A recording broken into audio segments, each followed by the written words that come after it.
오늘 하나님께서 우리에게 주신 말씀은 창세기 15장 1절에서 11절의 말씀입니다. 저와 여러분이 한 절씩 말씀 읽도록 하겠습니다. 이후에 여호와의 말씀이 환상 중에 아브라함에게 임하여 이르시되 아브라함아 두려워하지 말라. 나는 내 방패요 너의 지극히 큰 상급이니라.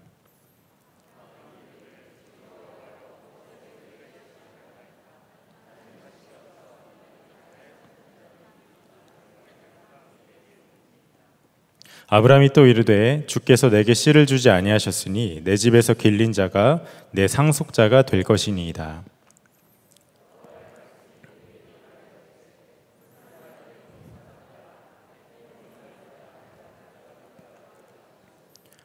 그를 이끌고 밖으로 나가 이르시되 하늘을 우러러 무뼈를 셀 수 있나 보라. 또 그에게 이르시되 내 자손이 이와 같으리라.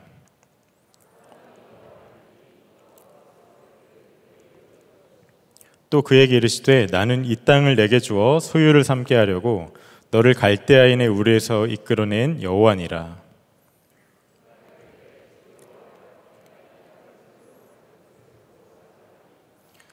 여호와께서 그에게 이르시되 나를 위하여 3년 된 암소와 3년 된 암염소와 3년 된 수량과 산비둘기와 집비둘기 새끼를 가져올지라.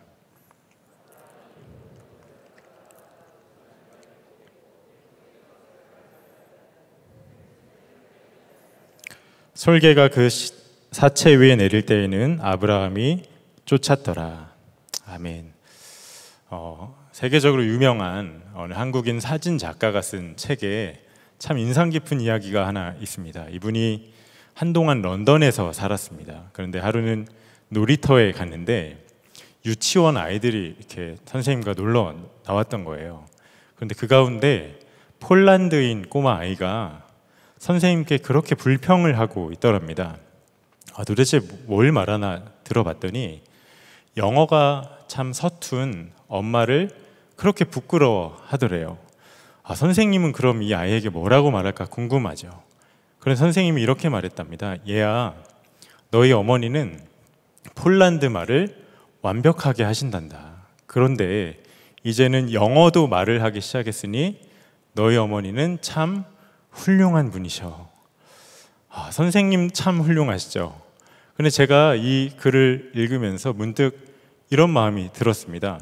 자신이 폴란드인임을 까맣게 잊고 완벽하지 않아도 될 영어가 서툰 그 엄마를 부끄러워했던 꼬마 아이처럼 내가 주님의 은혜로 하나님의 자녀요 성도된 자임을 잊고 마치 그 영어와 같은 무언가를 더 갈구하고 있지는 않나.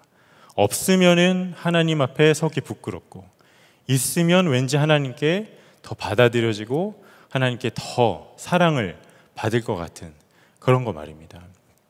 예전에 청소년국 여름 수련회를 마치고 한 번은 이제 마지막 날 집회에 끝나고 셀러브레이션을 하는데, 여러분 이 청소년국 셀러브레이션을 경험하지 않은 분들은 어떤 느낌인지 감이 잘 안 오실 수도 있겠지만 그 많은 청소년들이 하나님께 큰 은혜를 받고 마치 다윗처럼 춤추며 뛰며 즐겁게 찬양하는 그런 시간인데요.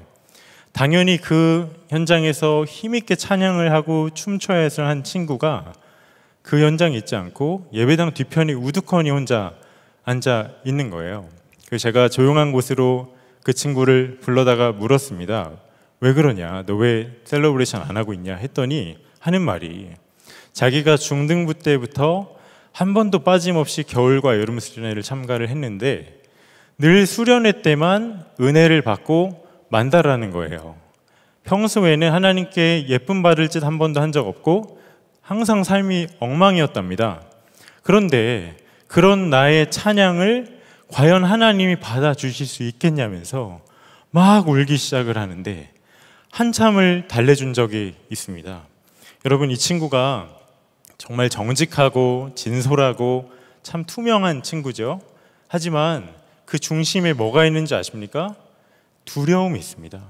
하나님이 있는 모습 그대로 나를 사랑하시지 않을 거야 하는 믿음이 없는 것이죠. 여러분은 어떠세요? 내가 나를 잘 아는데 지난 한 주간 나는 하나님을 기쁘시게 한 일이 많이 없고 또 지었던 죄 밥 먹듯이 반복해서 짓는 나인데 과연 하나님이 내 예배를 받아주실까? 하나님 이런 나를 사랑하고 받아들여 주실까? 마음에 알게 모르게 평안함이 없고 두려움 가운데 있는 분이 있으신가요? 아브라함은 여러분 어땠을까요? 아브라함 야고보서를 보면 하나님의 친구라 칭함을 받던 이이고, 또 로마서 4장을 보면 모든 이들의 조상이라 일컬어졌던 인물입니다. 기독교뿐만 아니라요, 이슬람 또 유대교에서도 가장 존중을 받던 인물이 아브라함이에요. 여러분, 유대교 랍비의 문헌에 이런 기록이 있습니다. 아브라함은 하나님과 하는 모든 일에 완벽했으며 그의 생애를 통해 드러난 의로움으로 하나님께 축복을 받았다. 여러분, 정말 아브라함 하나님 앞에서 점도 없고 흠도 없어서 하나님께 받아들여지고 의롭다함을 받았던 자일까요? 그래서 그런 걱정과 두려움 하나 없었을까요? 이왕이면 하나님도 하나님 앞에서 아주 완벽하고 나이스하고 하나님 앞에 예쁜 짓만, 칭찬받을 짓만 하는 사람, 기도 응답도 더 잘해 주시고 이왕이면 그런 사람만 의롭다 해주시지 않을까요? 그렇지 않습니다. 여러분, 우리가 지난 3주간 보았지요. 성경은 정말 지나칠 정도로 솔직하게 아브라함의 인간적인 연약함, 허물을 낱낱이 기록을 하고 있어요. 또 창세기를 읽다 보면 그가 겪었던 어려움이나 시련이 한둘이 아니었습니다. 그런데 주목을 해야 할 한 가지가 그런 아브라함이지만 아브라함 어떻게 해서든 하나님을 택하는 그 믿음으로 살기를 너무나도 애를 썼었고 결국엔 하나님의 약속의 통로가 되었죠. 여러분, 우리와 성정이 하나도 다를 바 없는 그 아브라함이 어떻게 그러한 삶을 살 수 있었을까요? 믿음입니다. 믿음. 하나님 한 분을 향한 믿음. 인생의 교차로에서 마지막 시간입니다. 여러분은 지난 3주간 인생의 숱한 갈림길 앞에서, 또 약속과 현실의 큰 간격 사이에서, 또 인생의 수많은 그 선택의 기로 앞에서 내가 끝까지 붙들어야 할 그 믿음의 근거를 붙잡게 되셨습니까? 오늘은 그 가운데에서도 가장 중요한 문제를 좀 다뤄보고자 합니다. 아브라함이 가나안으로 돌아온 지 벌써 10년이 지났습니다. 처음 약속을 하나님께 들었을 때가 아브라함 75세 때였죠. 그런데 어느덧 85세가 된 거예요. 그러던 어느 날 85세가 된 아브라함에게 한밤중에 하나님이 찾아오셔서 말씀하십니다. 1절 중반절에 아브라함아, 두려워하지 말라. 나는 내 방패요 너의 지극히 큰 상급이라. 여러분, 아브라함이 뭘 두려워했을까요? 그가 75세 때 처음 받았던 그 약속, 너에게 많은 자손이 있고 큰 민족을 이뤄서 너의 이름이 창대하게 될 거고 내가 복이 될 것이다 했는데 현실이 어땠죠? 아브라함에게는 자식이 없었습니다. 자식이 없었을 뿐만 아니라 아내 사라는 이미 너무 늙어서 아이를 낳을 수가 없는 몸이 되었고, 아브라함 자신도 자기 몸엔 이제 씨가 없다, 스스로를 죽은 몸이라 여겼었어요. 당시에는 의술도 발달하지 않았죠. 상황만 놓고 보면 아무런 가망이 없는 약속입니다. 그런데 아브라함은 하나님께 처음 받았던 이 약속이 정말 이루어지기를 원했었어요. 그래서 하나님께 말씀하죠. 2절과 3절에 아브라함이 이르되 주 여호와여, 무엇을 내게 주시려 하나이까? 나는 자식이 없사오니 나의 상속자는 이 다메섹 사람 엘리에셀이니이다. 아브라함이 또 이르되 주께서 내게 씨를 주지 아니하셨으니 내 집에서 길린 자가 내 상속자가 될 것이니이다. 하나님이 다 주실 것처럼 얘기했으면서 10년이 지날 동안 자식을 주시지 않은 건 분명 내 도움이 필요한 거다. 그래서 아브라함 스스로 그의 상속자를 임명을 합니다. 누구였죠? 그의 집의 종이었던 엘리에셀. 여러분, 이게 무엇을 말합니까? 약속을 믿는 것만으로는 부족하다 여겨서 스스로 하나님의 그 약속을 아브라함이 이루어보려고 했던 것이에요. 그런데 하나님께서 아브라함에게 즉각 말씀하십니다. 4절 중반절에 그 사람이 내 상속자가 아니라 내 몸에서 날 자가 내 상속자가 되리라 하시고, 그거 아니라는 거예요. 아브라함과 사레 사이에서 태어날 자손을 통해 하나님께서 약속을 이루시겠다 아예 못을 박으신 겁니다. 그러면서 아브라함을 산 위에 세우시죠. 그리고 수천 수만의 별을 보여주십니다. 그러면서 이 별을 셀 수 있냐 물으세요. 그러면서 다시 약속하십니다. 너의 자손이 이 별과 같이 많아질 것이다. 10년 만에 다시 약속을 하신 거예요. 여러분, 이 약속 들었을 때 아브라함의 심정이 어땠을까요? 이제는 2번 못 속아서 하나님 아직도 절 모르세요. 저 8순도 지났고요. 이제 9순을 앞두고 있는 어른이에요. 제가 그걸 어떻게 믿겠어요? 하나님도 괜히 무리한 약속 저에게 해서 은근히 부담 느끼시는 것 같은데 제가 엘리에셀도 상속자로 세웠잖아요. 이렇게 하나님을 이해시켰습니까? 아니면 하나님께 따졌나요? 아닙니다. 6절 전반절을 보십시오. 아브라함이 여호와를 믿으니.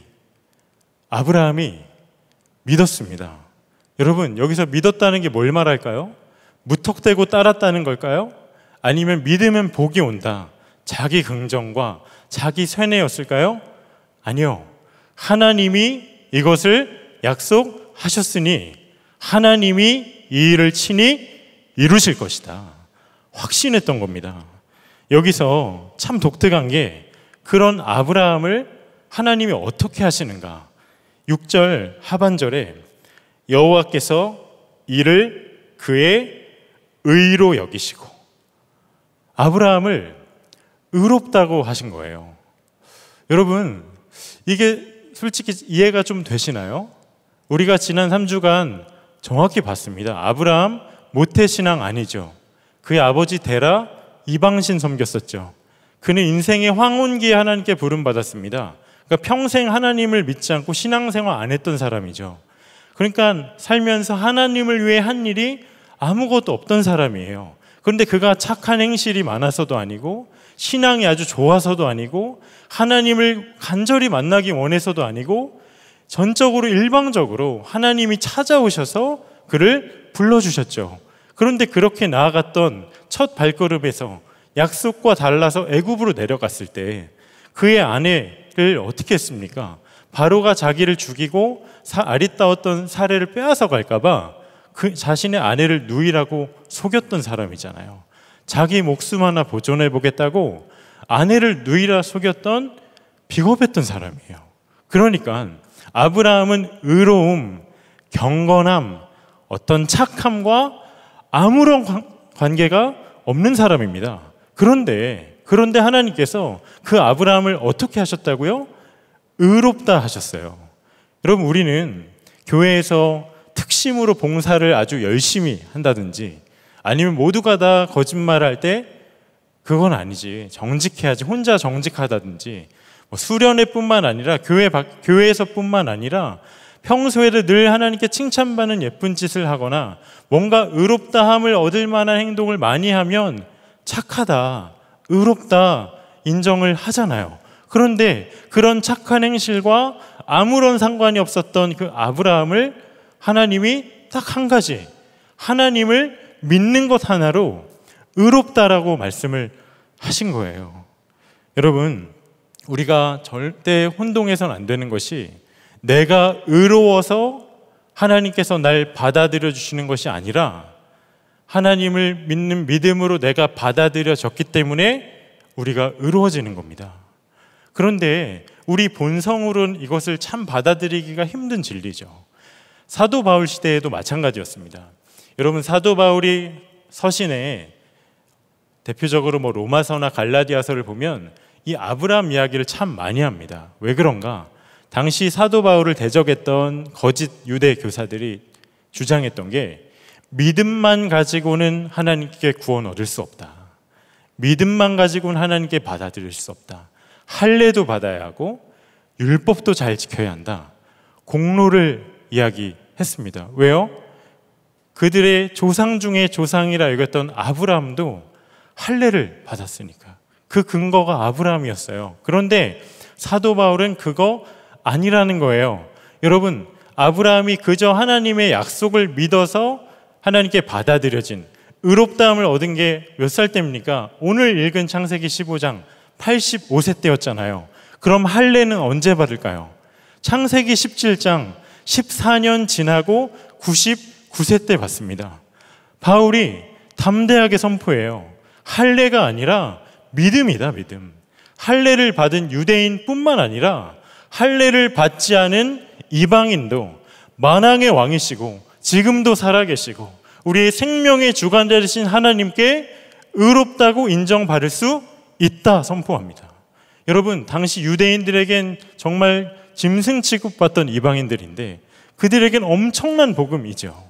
그런데 여러분, 이것이 이방인들만을 위한 복음일까요? 아닙니다. 지금 이곳에 있는 저와 여러분에게, 지금 말씀을 듣는 여러분을 위한, 우리를 위한 복음이에요. 갈라디아서 3장 7절에 그러므로 믿음에서 난 사람들이야말로 아브라함의 자손임을 여러분은 아십시오. 여러분, 우리가 다른 조건, 어떤 공로, 어떤 우리의 행위, 우리의 어떤 자격이 아니라 단지 그 믿음 하나 때문에 저와 여러분이 아브라함과 같은 선상에 있게 되었다는 것이에요. 이보다 더 놀라운 은혜가 어디 있을까요? 이런 은혜를 받은 우리인데 우리가 무엇이 더 필요로 하며, 아니 무엇을 더 두려워하고 있습니까? 과연 내가 하나님 앞에 자격이 될까? 이런 날 하나님이 이뻐하실까? 날마다 스스로를 채찍질하고 마음엔 평안은 하나 없고 도달할 수 없는 기준을 세우고 거기에 이르러 보려고 애를 쓰고 있진 않으신가요? 종교개혁자 마틴 루터가 청년 때 길을 걷다가 내리치는 벼락에 맞아서 죽을 뻔한 일을 겪습니다. 그때 마틴 루터가 뭘 깨달았나? 이와 같은 하나님의 진노가 날 기다리고 있겠구나. 그때부터 그의 인생의 목표는 딱 하나가 됩니다. 하나님의 진노로부터 벗어나는 거예요. 수도사로 입문해요. 말씀과 기도의 삶에 매진합니다. 율법대로 살아보려 애를 써요. 온갖 방법을 다 동원해봐요. 하지만 그 하나님의 진노 앞에서 마틴 루터는 아무런 소망이 없죠. 근데 어느 날 한 번은 로마에 갔을 때, 전설처럼 내려오는 이야기인데 어느 한 성당의 계단, 예수님이 오르셨다는 그 계단을 무릎 꿇고 올라갑니다. 근데 그냥 올라가는 것도 아니라 무릎으로 한 걸음 내릴 때마다 그 계단, 예수님이 밟으셨다는 그 계단에 입술을 맞추고 주기도문을 외우고, 그렇게라도 구원의 확신, 하나님께 받아들여지고 싶은 확신을 얻고 싶었던 거예요. 그런데 여러분, 노력하면 노력할수록 어떻게 되죠? 아시잖아요. 절망뿐이죠. 도저히 하나님께 받아들여졌다는, 하나님께 사랑받는다는 확신을 얻기가 어려운 겁니다. 여러분, 이것이 마틴 루터만의 이야기이면 참 좋겠지만, 내가 예배를 드리는 것이, 내가 성경을 읽는 것이, 내가 봉사를 열심히 하는 것이, 내가 유튜브로 설교를 많이 듣는 것이 하나님을 사랑하기 때문이 아니라 하나님 앞에 나의 부족함을 가리기 위해서나 아니면 내 양심의 가책을 가라앉히기 위해서라면 내가 아무리 노력하며 하나님 앞에 애를 쓰며 살아도 이 루터와 같은 삶을 살 수밖에 없다는 것이에요.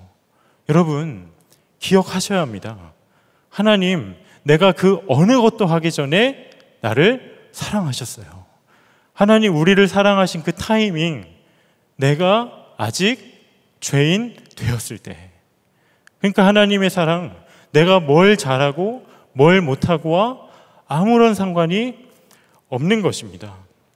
하지만 이것을 내가 그저 듣기만 하고 누리지 못하면, 믿지 못하면 아무런 소용이 없는 것이에요. 목사님, 그럼 증거를 좀 주세요. 증거를. 하다못해 아브라함이 보여줬던 그 별이라도 좀 보여달라고요. 믿을 증거가 필요한 분이 있으신가요? 아브라함도 그랬습니다. 하나님께 묻죠. 8절에 그가 이르되 주 여호와여, 내가 이 땅을 소유로 받을 것을 무엇으로 알리까? 이미 하나님을 믿어서 의롭다함을 받았는데 내가 무엇으로 알리까? 믿을 증거를 보여주세요. 눈으로 보여주세요. 하나님께 물은 거예요. 하나님께서 어떻게 하셨을까요? 9절과 10절을 보십시오. 여호와께서 그에게 이르시되 나를 위하여 3년 된 암소와 3년 된 암염소와 3년 된 수량과 산 비둘기와 집 비둘기 새끼를 가져올지니라. 아브라함이 그 모든 것을 가져다가 그 중간을 쪼개고 그 쪼갠 것을 마주 대하여 놓고 그 새는 쪼개지 아니하였으며. 하나님께서 그 믿지 못하는 아브라함에게 3년 된 다 큰 짐승을 반으로 쪼개라고 하십니다. 여러분 상상해 보세요. 아브라함이 이 짐승을 어떻게 쪼갰을까요? 정육점 가서 쪼갰을까요? 마장동 가서 쪼갰을까요? 아브라함 시대엔 전기톱이 뭡니까? 날카로운 칼이 없던 시대입니다. 굉장히 어설픈 도구로 그 질긴 가죽과 그 가축을 반으로 쪼개야 한다 생각을 해보세요. 얼마나 힘이 들었을까요? 정말 쓸데없는 요청을 해서 하나님이 아브라함에게 홧김에 벌을 주신 걸까요? 아닙니다. 여러분 이건요, 당시 고대 근동 시대에 계약을 맺는 모습이었어요. 우리가 하다못해 정수기를 하나 렌탈을 해도 계약서에 사인을 해야 하는 걸 아는 것처럼 아브라함, 하나님이 지금 나랑 계약을 맺자고 하시는 거구나, 단번에 알았을 겁니다. 당시에 두 나라가 어떠한 계약을 맺을 때 그렇게 짐승을 쪼갰습니다. 그러면 도장 찍고 사인하는 건 어떻게 하죠? 그 쪼갠 짐승 사이를 지나가는 거였어요. 그런데 보통 누가 지나갔나? 힘이 약한 나라의 왕이 지나갔습니다. 불평등한 조약이라 해도 힘이 없으니까 충성을 맹세한다는 아주 비굴한 계약을 맺었던 거예요. 그런데 만왕의 왕 되신 그 하나님이 한 국가도 아니고 너무나도 초라하고 약한 아브라함 한 사람이 믿지 못하겠다니까 짐승을 쪼개라고 하신 거예요. 그러면 여러분 여기서 그 쪼갠 짐승 사이를 누가 지나가야 합니까? 당연히 약한 아브라함이 지나가야죠. 하나님은 지나가도 그만 안 지나가도 그만 아닙니까? 그런데 여기 사이를 누가 지나간 줄 아세요? 17절에 해가 져서 어두울 때 연기나는 화로가 보이며 타는 횃불이 쪼갠 고기 사이로 지나가더라. 여러분 횃불은 하나님을 상징합니다. 그 쪼갠 고기 사이로 횃불이 하나님이 지나가신 거예요. 세상에선 약한 나라의 왕이 만약에 우리가 이 계약 어길 시에 이 쪼개진 짐승처럼 되겠습니다. 비굴하게 계약하는 건데, 그런데 하나님, 아브라함아, 내가 너와 한 그 약속 내가 지키지 않으면 이 갈기갈기 찢겨진 짐승처럼 되는 한이 있더라도 반드시 내가 이 약속 지킬 거야 하면서 사이를 지나가신 거예요. 이해가 되세요? 그런데 더 납득이 안 되는 한 가지가, 아브라함은 지나가지 않았습니다. 하나님만 지나가셨어요. 여러분 이게 뭘 말할까요? 아브라함이 그걸 어길 때 혼자 사인한 하나님이 다 책임지겠다는 거예요. 아브라함이 하나님을 끝까지 신실하게 섬기지 못하고 하나님 앞에 죄를 짓고 초라한 모습으로 그분께 등 돌리고 배신한다 할지라도 하나님 사인하셨으니까 하나님 당신이 쪼개지실 거라는 거예요. 어처구니 없는 계약이죠. 그런데요, 이 계약을 보면 볼수록, 읽으면 읽을수록 떠오르는 한 가지가 있어요. 갈보리 언덕의 예수 그리스도. 여러분, 예수님이 십자가를 왜 지셨습니까? 예수님이 먼저 그 계약을 어기고 파기하고서, 그래서 그 쪼개진 짐승처럼 십자가에 달려 찢겨진 채로 죽으신 걸까요? 아닙니다. 아브라함과 약속에서 하나님, 아브라함이 먼저 배신하고 그분 슬프게 해도 당신이 혼자 짐승처럼 쪼개진다 맹세하셨던 그 약속 때문이에요. 죄는 내가 지었고 약속도 내가 어겼고 하나님 마음도 내가 먼저 아프게 했는데 주님 쪼갠 짐승처럼 십자가를 지신 거예요. 여러분, 하나님 우리와 한 약속이처럼 끝까지 지키기 원하셔서 자기 하나밖에 없는 그 아들을 우리를 위해 짐승과 같이 십자가에 찢겨 죽게 하셨습니다. 그런데 우리가 하나님의 사랑을 의심하여서 무엇을 더 세상에서 구하고 있으며 어떤 인생의 짐과 인생의 불안함을 우리가 짊어지고 살아갈 수가 있을까요? 올해 초봄에 고등부 때 섬겼던 한 친구가 전화를 주었어요. 받아봤더니 삼수 끝에 대학에 합격했다는 소식을 들려주었습니다. 제가 3년 동안 그 친구 옆에서 같이 기도해 주면서 같이 가슴도 졸이고 입시에 한 번, 두 번 실패할 때마다 너무 가슴 아프기도 했고 그랬던 친구였거든요. 그런데 이런 말을 해요. 목사님, 입시의 짐이 풀어지는 것 같아요. 너무 기뻐하더라고요. 제가 합격한 것처럼 참 기뻤습니다. 상상만 해도 기쁜 일이죠.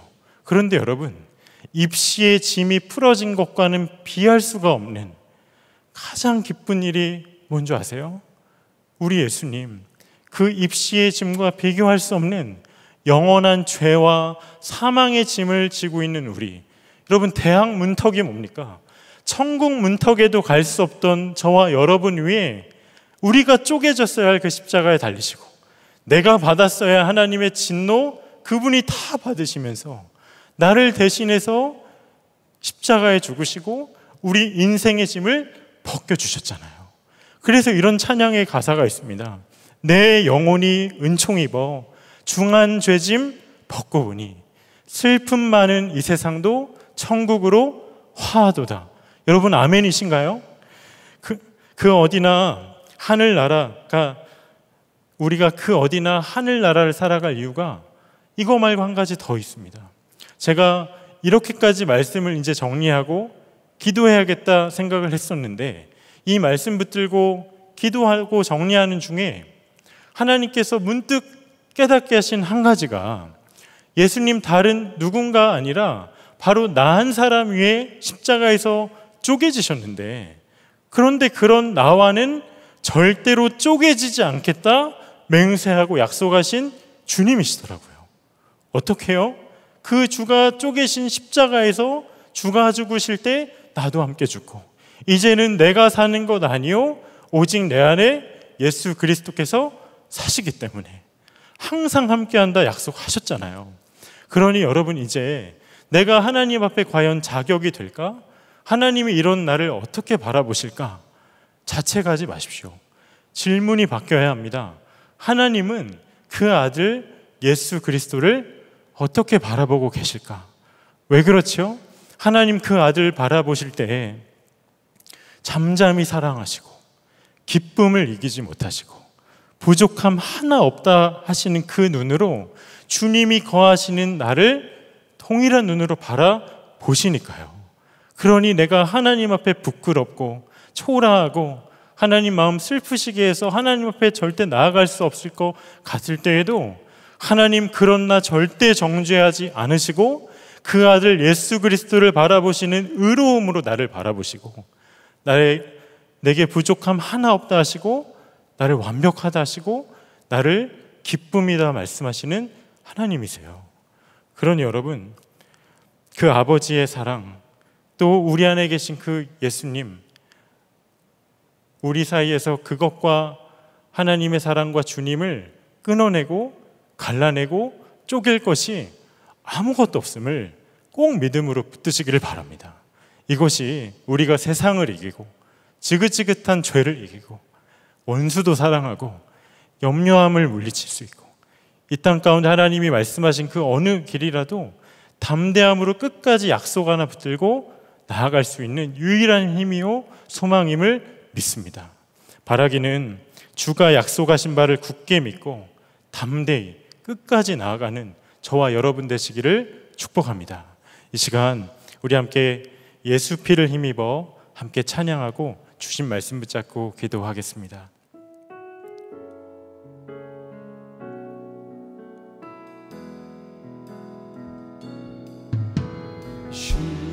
주의 보좌로 나아갈 때에 어떤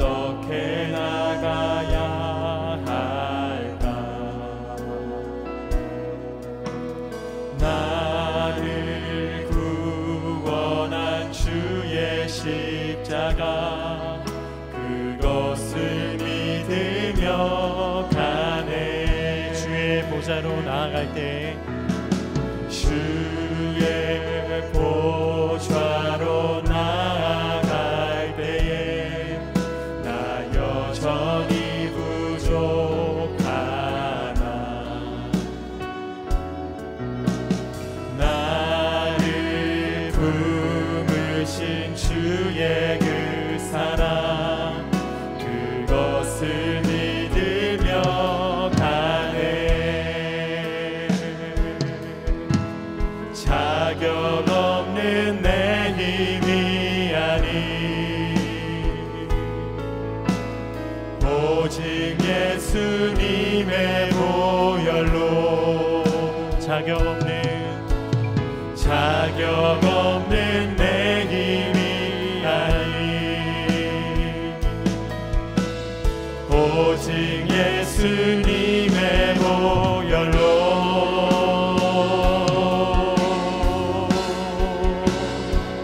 십자가의 보혈 완전하신 사랑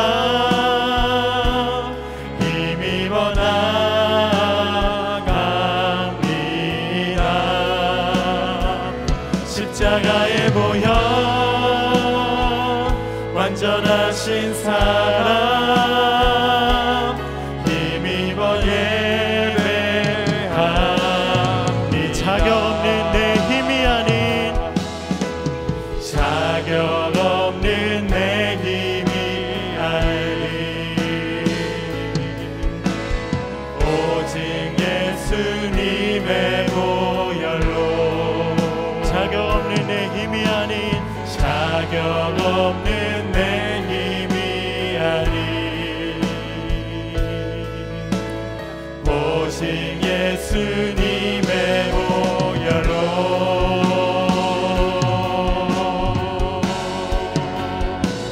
십자가의 보혈 완전하신 사랑 힘입어 나갑니다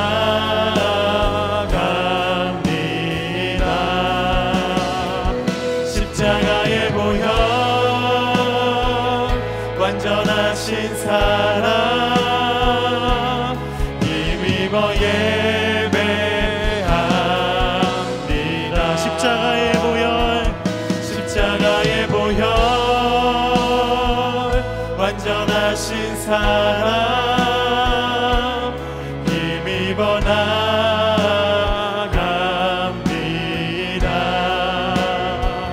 십자가의 보혈 완전하신 사랑 힘입어 예배합니다. 여러분, 오늘 우리가 창세기 15장 통하여서 분명히 붙던 한 가지는 내 자격이 아니라 믿음이라는 것입니다.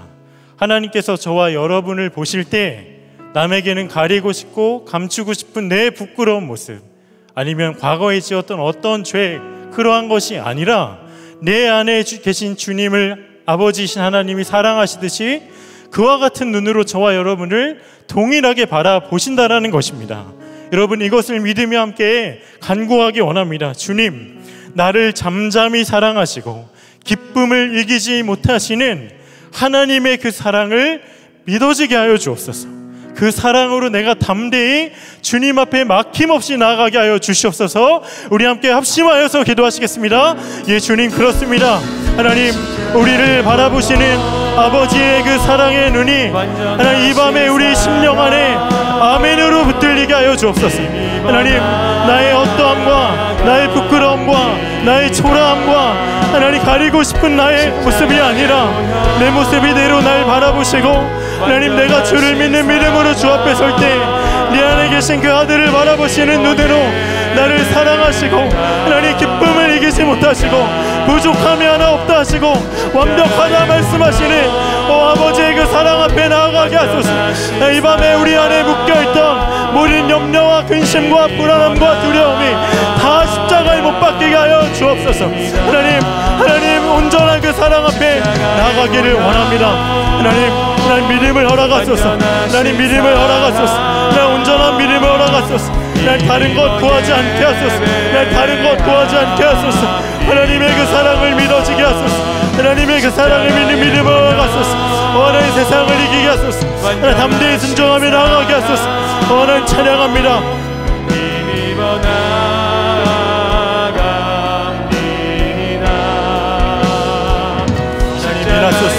하나님 이 밤에 완전하신 그 하나님의 사랑에 온전히 내 심령이 사로잡히기 원합니다. 하나님 온전히 내 심령에 사로잡히기 원합니다. 일하시고 역사하시고 도와여 주옵소서. 우리 시간 한 가지 더 합심해서 기도합시다. 여러분, 우리가 세상을 이기고 죄를 이기고 하나님께 온전히 순종할 수 있는 힘은 우리 안에 계신 그 주님과 이 세상 그 누구도 그 무엇도 우리 사이를 갈라놓을 수도 없고 끊어낼 수도 없고 쪼갤 수도 없다는 약속에 있습니다. 이 약속을 붙들고 함께 고백하십시오.